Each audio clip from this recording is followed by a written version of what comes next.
Here we are, it's day 7 since this particular spawn hatched. The fry have attached to the father pretty nicely. Not exactly sure how many are in there. I remember when the wigglers first hatched there was about 50. But I think we're down to probably maybe 25 now.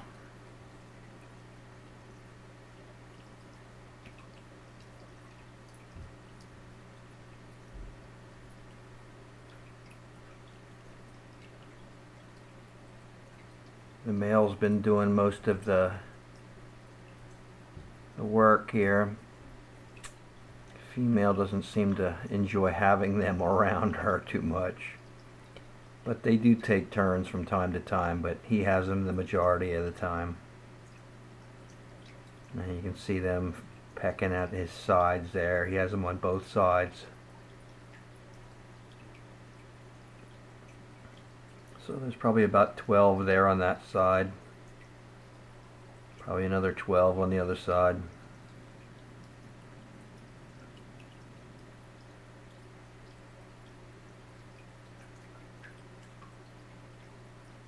Occasionally the female will have a couple on her.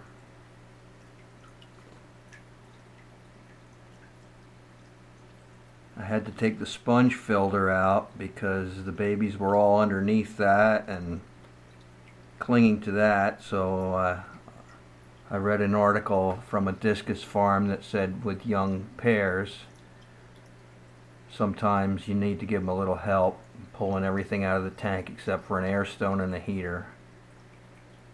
So that's what I did, and boom, right to the male. Worked like a charm. Now they're all over them.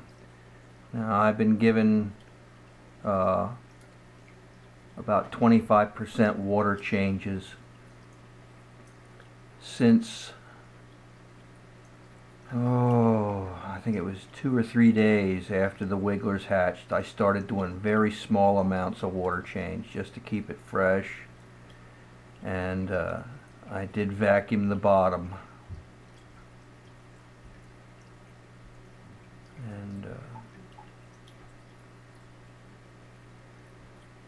that's what they recommended. This particular farm recommended that you do that. You pull the sponge filter and continue with water changes, and of course you got to be really careful because one little disturbance and them fry are all over the tank, and so you got to be extra careful when you're doing your water changes.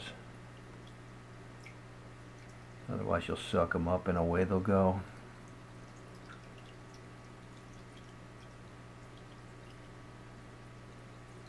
And so far so good.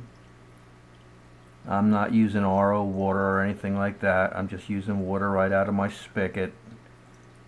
I don't treat it with anything. I have a well, so I live in a wooded mountainous area where the water is very pristine and federally protected. So once my tanks have cycled, I really don't have to do much to the water besides filter it. When I start a tank, I'll use something to a head start to get it going, but so I've already started tanks just by pumping water out of one tank and putting it into another, and that cycles it real quick. You get a piece of rock or something that's already been cycled and you put it in the tank, it gets things going. Then you get your filters working properly and get them cycled, and it's all pretty much easy from there on. You know, I'm blessed to have incredibly clean water here and pure. You know, I have a trout stream right behind the house that has native brook trout in it. So if you've got that kind of water, your water is going to be just fine for discus.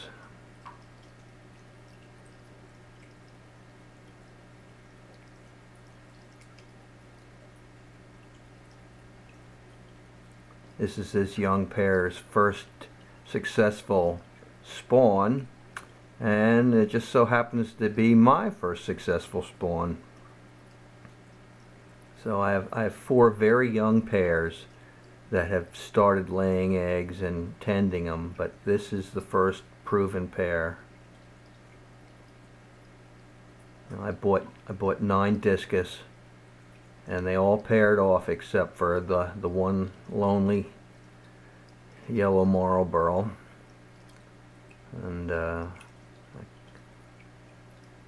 currently have a 2 pair in breeding tanks, and then the other 2 pair are in the community tank. They're pretty young yet, so I'm not even going to bother putting them in a breeding tank yet, but it won't be long, maybe a month or 2, and I'll pull them out of the community tank and see if we can't do something with them.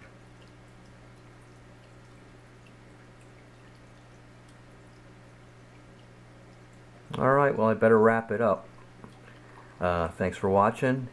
Hope you enjoyed the video, and wish these little ones the best of luck. Thanks.